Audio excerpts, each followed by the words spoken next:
네, 대선을 앞두고 정치권의 주요 이슈를 생생하게 분석해 보겠습니다. 정치인생톡, 오늘은 기본소득당 대표이자 더불어민주당 선대위 공동선대위원장이신 용혜인 대표님 나오셨습니다. 안녕하세요. 네, 안녕하세요. 네, 반갑습니다. 저희 들어가기 전에 이제 연설하시는 모습을 봤는데 네. 늘 느끼는 거지만 정말 귀에 쏙쏙 들어오게 연설 정말 잘하시는 것 같아요. 감사합니다. 네.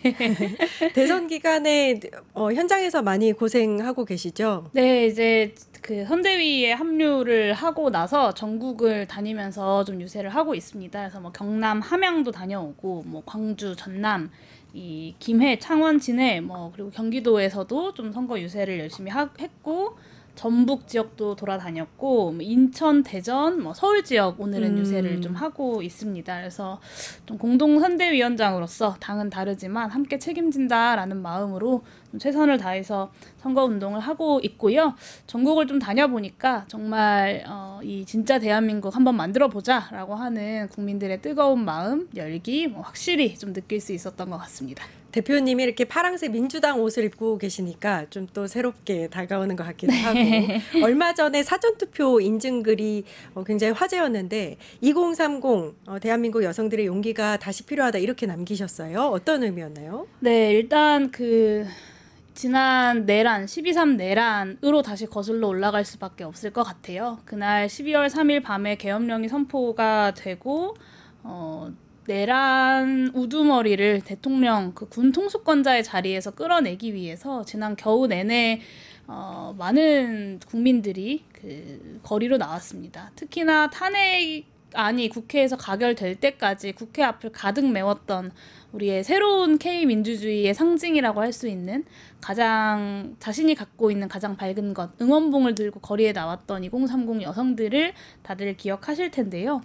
네, 그럼에도 불구하고 여전히 이 내란 세력은 자신들이 정권 재창출을 해보겠다라고 하고 제대로 된 사과 한 번 없이 후보를 내서 선거운동을 하고 있습니다. 그래서 이 갈라치기 정치를 끝내고 내란 세력을 청산하기 위해서 지난 겨울 촛불 대신 응원봉을 들었던 2030 여성들의 힘을 다시 한번 모아 나가야 하지 않을까. 우리가 윤석열 탄핵안을 가결시켰고 끝내 4월 4일 파면을 만들어냈던 그 겨우내 그 순간들처럼 이런 의미를 좀 전달하고 싶었고요.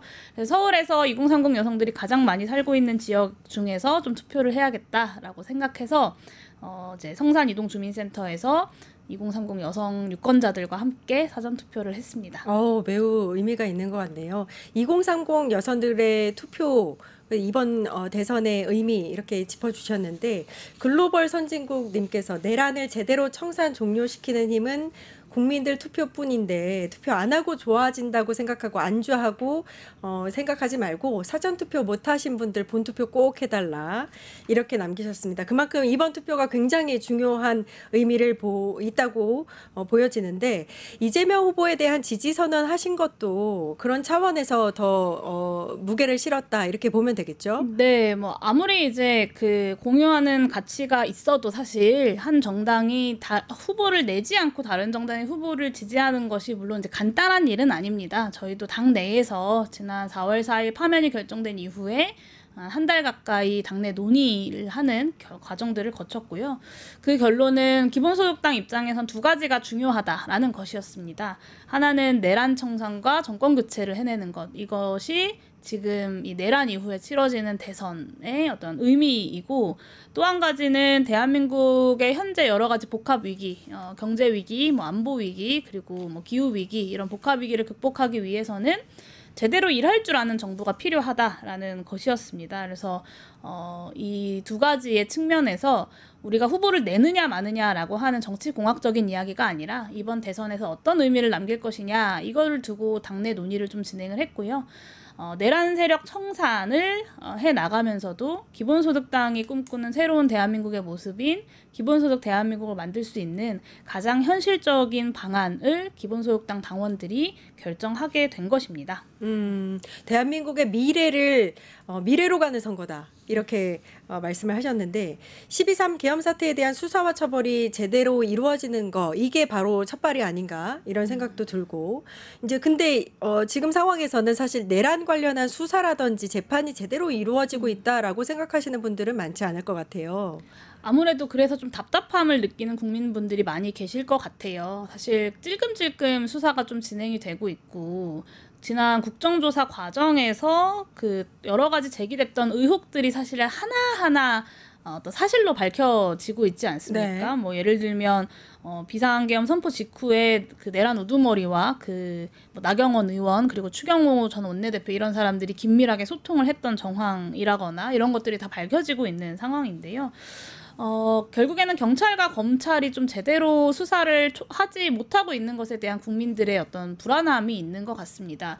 최근에 이제 경찰이 비화폰 서버를 드디어 6개월 가까이 지나서 확보를 했다라는 보도가 전해지면서 그 비화폰에 대한 관심도도 높아지고 있는데 검찰이 이에 대해서 우리도 그 비화폰 서버 좀 공유해달라 이런 입장을 냈다고 하잖아요. 진작에 제대로 수사했으면 그러니까요. 이미 확보해도 하지 않았겠습니까? 네. 그래서 저는 결국에는 다음 정부가 들어서고 나면 이제 이틀 남았는데요. 6월 4일이 지나고 나면 이 특검으로 가는 것은 좀 불가피해 보입니다. 실제로 정치검찰로서 그 윤석열 정권의 가장 앞장서서 칼잡이 노릇을 했던 검찰 그리고 지금 경찰도 그 내란의 중요한 축 중에 하나였고 또 그 경찰 내부에 대한 수사는 제대로 좀 진행이 되고 있지 않은 측면들이 있거든요. 그랬을 때 경찰과 검찰에게 이 내란에 대한 제대로 된 수사를 맡겨놓긴 좀 어렵다라고 보고 특검이 반드시 수사해야 하는 사안이라고 생각합니다. 내란 수사에 대해서 특검의 필요성을 말씀을 하셨는데 그렇다면 내란 수사의 끝은 어느 정도 수준은 돼야 된다라고 보시는지. 최소한 일 텐데요. 이거 제가 말씀드리는 건 최소한의 내용인데요. 일단은 지금 그 내란 우두머리와 주요 군 간부들에 대해서만 기소 조치가 되어 있지 않습니까? 그리고 경찰 일부가 기소되어 있는 상황인데 이 계엄에 어떤 방식으로든 기여하고 혹은 묵인하고 방조했던 국무위원들에 대한 수사와 기소는 지금보다 더 빠르게 이루어져야 할 것이고요. 사실 이제서야 출국 금지와 추가적인 수사가 제대로 또 진행되고 있다는 것도 굉장히 황당한 일입니다. 한덕수 국무총리, 최상목 경제부총리, 이상민 장관 모두가 다 이미 감옥에 가 있어야 하는 사람들이라고 생각하고요. 여기에 더해서 아랫 단계까지 이 최소한 그 법원의 그 재판 과정을 통해서 정상 참작할 부분들은 정상 참작이 되겠지만 이 제대로 수사해서 진실을 밝히고 기소와 책임을 묻는 재판 과정을 거치는 부분은 그 아랫 단위의 실무 책임자들까지는 좀 수사가 조금 더 진행이 되어야 되지 않을까. 근데 지금은 사실 우두머리와 그 국무위원들까지도 제대로 수사가 되고 있지 않은 상황이기 때문에 사실은 거기까지 기대하기도 좀 어려운 상황이고요. 지금으로서의 어떤 과제는 국무위원들에 대한 수사가 제대로 진행되는 것이 1차적 과제일 것 같습니다. 계엄 당시에 그 계엄 해제 의결을 방해했다는 의혹을 받고 있는 국민의힘에 대한 조사도 좀 있어야 되지 않을까. 네. 저는 당연히 필요하다고 생각하고 제가 그 부분에 대해서 계속 주장을 해왔었고 지난 국정조사 과정에서도 추경호 전 원내대표를 증인으로 불러달라라고 신청을 했었습니다. 근데 결과적으로 채택이 되지 않아서 추경호 원내대표에 대한 증인 신문은 하지 못했지만 계엄 해제 방해 행위는 분명하게 계엄 그 내란 행위의 주요 임무 종사자라고 볼 수밖에 없는 겁니다. 그거는 뭐 부하 수행 정도로 이제 평가절하해서 볼 수 있는 상황도 아니기 때문에 더군다나 국민의 대표인 국회의원으로서 그런 내란에 적극적으로 가담하는 주요 임무 종사자로서의 역할을 했다면 더 큰 문제이지 그렇죠. 않겠습니까? 그래서 그 추경호 원내대표를 비롯해 당시에 이제 국회에 있었던 여러 원내 지도부들에 대한 수사도 당연히 진행되어야 한다고 생각합니다. 초반에 대표님께서 말씀하셨는데 국민의힘이 대선 주자를 낸 것 자체가 상황이 맞지 않다 이렇게 지적을 하셨잖아요. 이에 대한 입장은 어떠신지?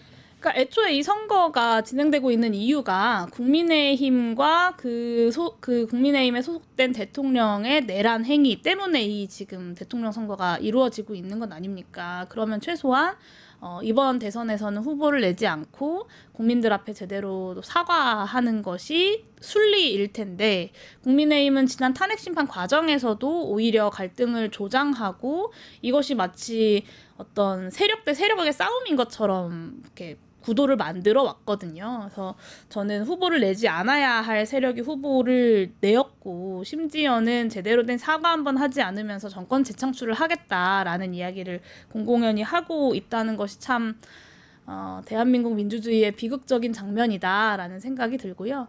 그렇기 때문에 이번 대선에서 이 내란 세력에 맞선 민주 세력의 압도적인 승리가 저는 중요하다고 생각합니다. 그러니까 이재명 후보가 많은 득표를 하게 될수록 저는 내란 청산의 동력도 그만큼 더 높아지는 거라고 생각하고요.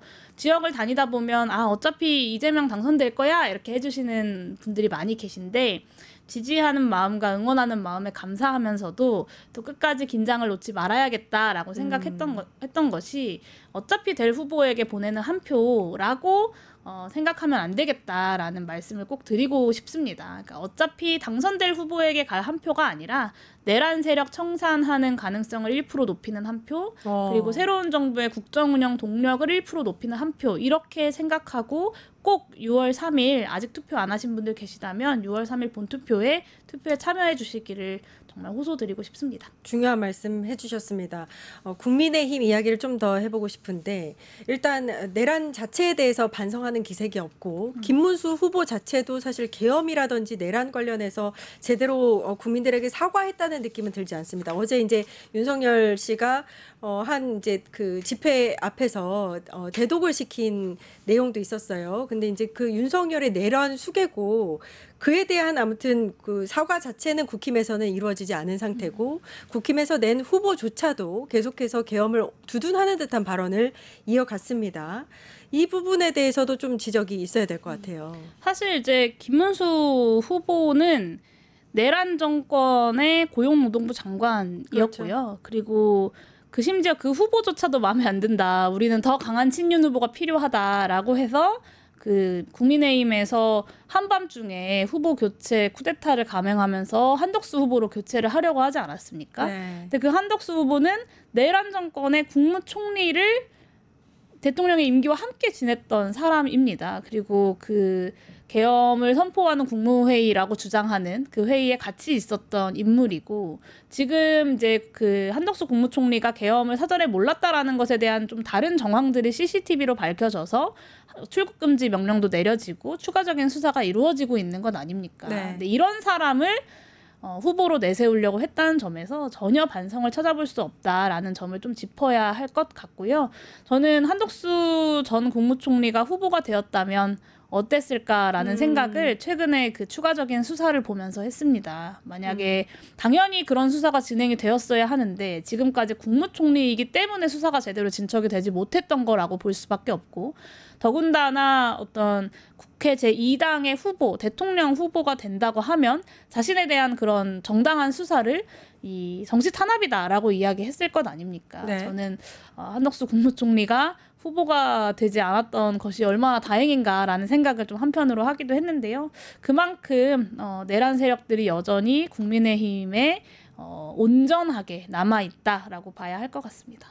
네, 리박스쿨 이슈가 지금 시끌시끌한데 여쭙지 않을 수가 없습니다. 오늘 경찰청을 방문해서 리박스쿨 의혹에 대해서 신속 수사를 촉구를 하셨죠? 네. 오늘 이제 행안위에 속해 있는 야3당, 그러니까 저희 기본소득당과 더불어민주당, 조국혁신당 이름으로 이제 공동의 기자회견, 그러니까 그 공동의 입장문을 발표를 했고요. 또 더불어민주당 의원님들과 제가 함께 경찰청에 가서 방문을 하고 그 이호영 경찰청장 직무대리를 만나고 왔습니다.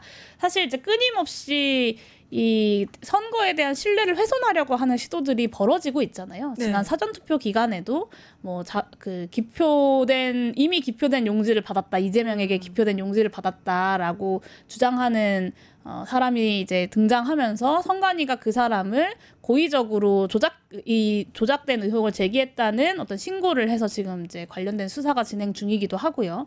또 여러 가지 이제 이슈들이 좀 진행이 되고 있는데, 사실 선거라는 것은 민주주의 시스템의 근간을 이루는 과정입니다. 네. 그러니까 주권자들의 어떤 결정이라고 하는 것을 투표라는 행위를 통해서 구체적으로 구현해 나가는 과정인데, 이 선거라는 시스템에 대해서 국민적으로 불신이 생겨나게 되면 대한민국의 민주주의가 제대로 잘 작동하기가 사실 어렵습니다. 그러니까 선거라는 그 기본적인 선거라는 기본적인 절차에 대한 신뢰가 없다 보니까 오히려 군부대를 동원해서 내가 장기 집권까지 꿈꾸겠다라고 하는 내란 세력까지 등장하게 되는 거라고 저는 좀 이해를 하고 있고요.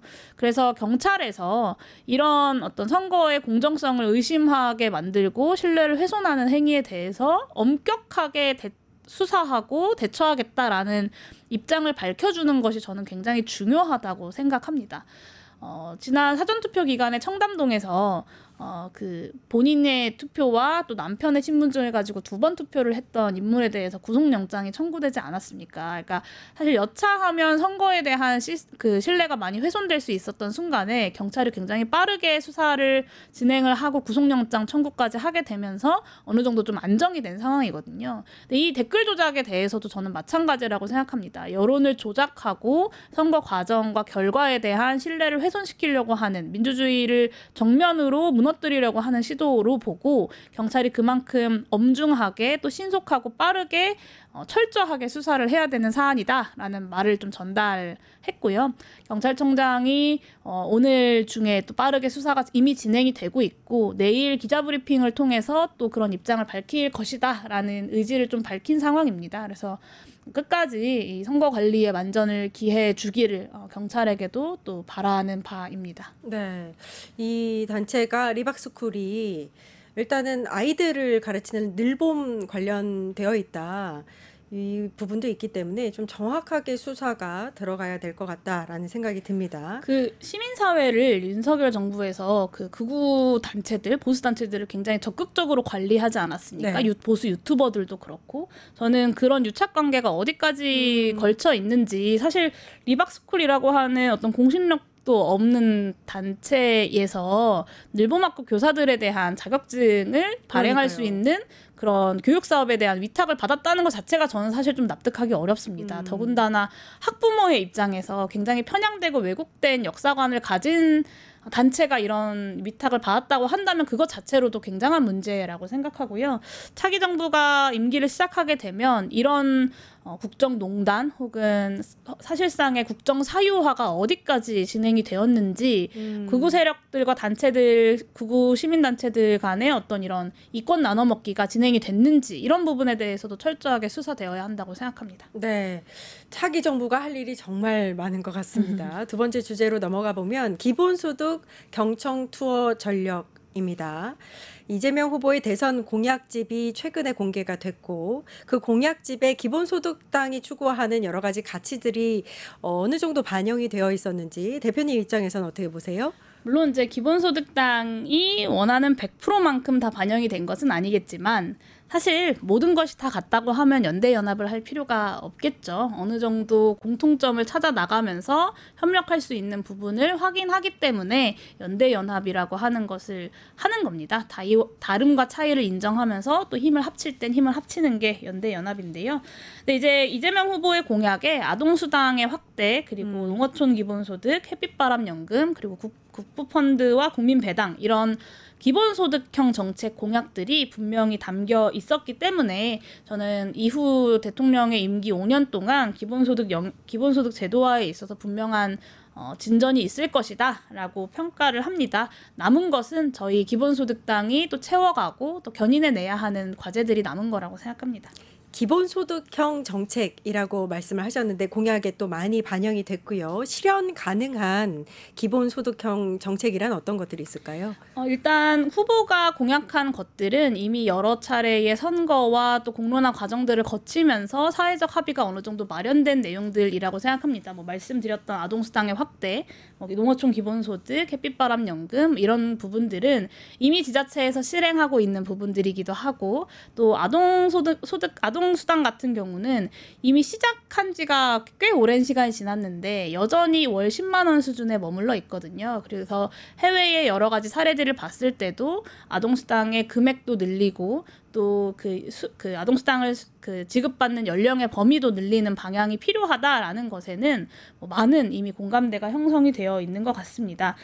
그리고 농어촌 기본소득 같은 경우도 우리 대한민국의 인구 위기 그리고 지역 소멸에 엄청나게 가파른 속도 이런 것들에 충격을 완화하기 위해서는 꼭 필요하다라고 하는 것이 이미 지자체 차원에서 많은 논의가 되고 있는 것이고요. 중앙 정치에서는 이것이 이재명의 공약이다, 이재명의 브랜드다 해서 정쟁을 위한 어떤 공격들이 많이 벌어지지만 사실 지역에 가고 현장에 가면 지자체에서는 정치색에 상관없이 이런 정책들이 꼭 필요하다. 햇빛바람연금, 농어촌 기본소득이 꼭 필요하다라는 것에 많은 공감대를 형성하고 있다고 저는 생각합니다. 아까 보신 것처럼 영광군에서는 김문수 후보도 기본소득 정책을 공약으로 걸어서 현수막을 걸지 않았습니까? 그러니까 중앙 정치에서 좀 이런 의미 없는 정쟁을 위한 공격하기는 좀 그만두었으면 좋겠다라는 말씀도 좀 드리고 싶습니다. 민주당 선대위 산하의 위원회 중에 기본소득위원회가 설치가 됐고 거기에 또 상임위원장을 맡고 계시고요. 최근에 이제 선거운동 과정에서 기본소득 경청 투어를 하고 계십니다. 어떤 의미가 있나요? 네, 이제 기본소득위원회는 기본소득당이 이제 공동선대위로 공식적으로 합류하면서 출범하게 된 위원회이고요. 민주당과의 선거 연대를 단순히 그냥 조직과 조직이 만나는 것이 아니라 구체적인 정책 중심으로 벌여 나가는 좋은 선례를 만들고자 노력하고 있습니다. 그래서 우리 후보가 공약하고 있는 여러 가지 기본소득형 정책들을 전국을 다니면서 전국에서 그 시민들에게 설명하고 설득하고 또 알려내는 그런 역할을 열심히 하고 있습니다. 그래서 농어촌, 소멸위기 지역에 가서는 농어촌 기본소득에 대한 간담회를 하고 또 지역 청년들을 만나서는 아동 청소년 기본소득에 대한 이야기를 하기도 합니다. 그리고 학부모들, 교사들, 엄마들 만나서 아동 기본소득에 대한 이야기를 나누기도 했습니다. 그래서 이렇게 좀 현장을 직접 발로 뛰면서 기본소득형 정책을 알려내는 중요한 역할을 하고 있다라고 말씀드릴 수 있을 것 같습니다. 네.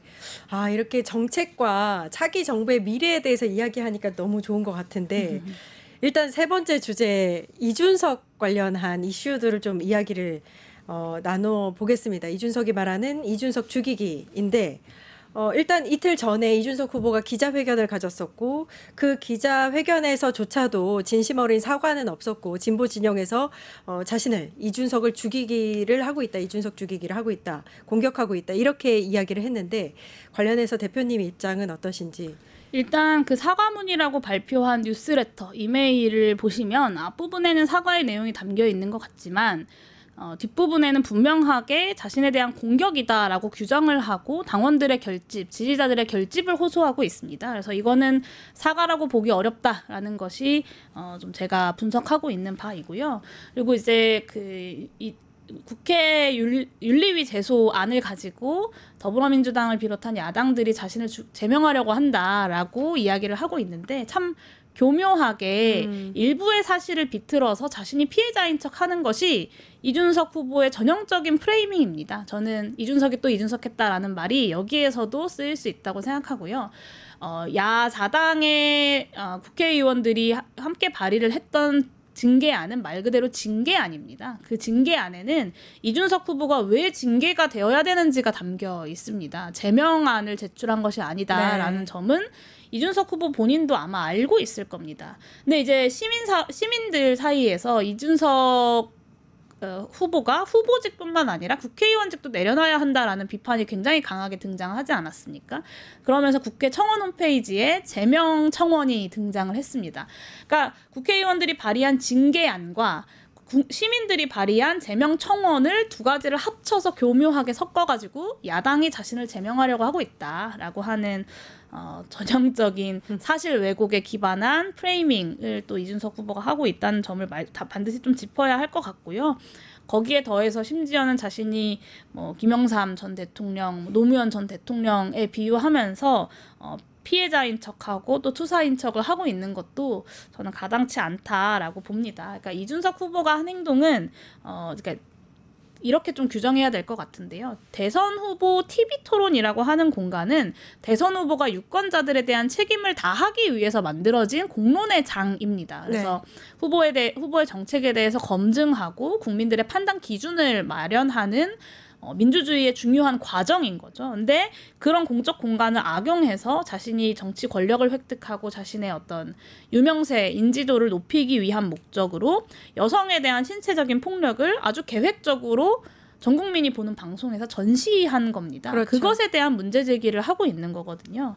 그러니까 본인의 국민들이 자신에 대해서 정당하게 비판하고 질타를 하면 거기에 대해서 본인은 그냥 답변하면 됩니다. 근데 여기에 엉뚱한 변죽을 올리면서 이것은 나에 대한 공격이고 제명 시도고 나는 김영삼 노무현이고 그렇기 때문에 나는 투사다라고 이야기하는 것은 저는 그냥 본인이 자격 없는 정치 장사꾼임을 좀 보여주는 거라고 생각합니다.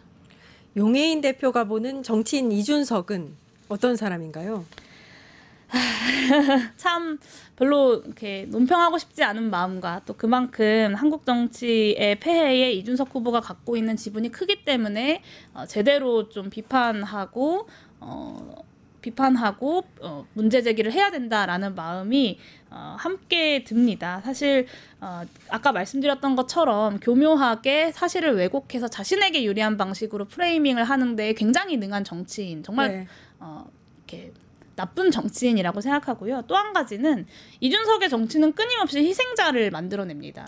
그것이 언젠가는 여성이었고 언젠가는 장애인이었고 언젠가는 야당이었고 끊임없이 자신을 피해자화하고 하면서 동시에 어떤 특정한 인구 집단을 악마화하는 그런 정치를 이준석이 하고 있다라고 저는 봅니다. 그래서 지금은 내가 이준석의 공격 대상이 아닐 수 있지만 이준석의 정치라고 하는 것이 어떤 대한민국의 정상 상태로 자리 잡다 보면 결국에는 모두가 다 희생자가 되고 공격을 당하는 그런 대한민국의 정치의 어떤 풍토가 자리 잡게 될 것이라는 우려를 저는 갖고 있습니다. 지금 대한민국에 필요한 것은 희생양을 만들어내는 정치가 아니라 서로의 다름과 차이 속에서도 함께 공존하고 배려하면서 우리 사회가 더 좋은 사회로 가기 위한 통합의 정치가 저는 필요하다고 생각하고요. 자신이 하는 정치가 왜 갈라치기냐, 왜라고 되묻는 이준석 후보에게 끊임없이 희생양을 만들어내는 자신의 정치가 정말 갈라치기가 아닌지 한번 되묻고 싶다라는 말씀을 좀 드리고 싶습니다. 네, 희생양을 만들어내는 정치라고 말씀을 하셨는데 이런 정치 자체가 사실 대한민국에선 사라져야 될 정치다라는 생각이 듭니다. 정치인생톡 용해인 기본소득당 대표와 이야기 나눠봤습니다. 감사합니다. 네, 감사합니다. 네, 이어서 정치하는 언니들 바로 찾아뵙겠습니다. 뉴스토마토 대선 특집 내란 끝장쇼. 뉴스토마토에서 6.3 대통령 선거의 개표 공개 방송에 구독자 여러분을 초대합니다. 내란 속의 윤석열의 파면으로 헌정 사상 최초의 6월 장미 대선이 펼쳐지는 가운데 과연 21대 대통령은 누가 될 것인가?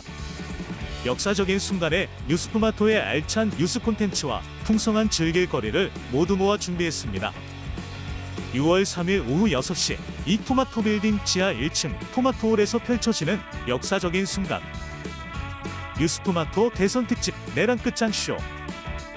여러분의 많은 관심과 참여 바랍니다.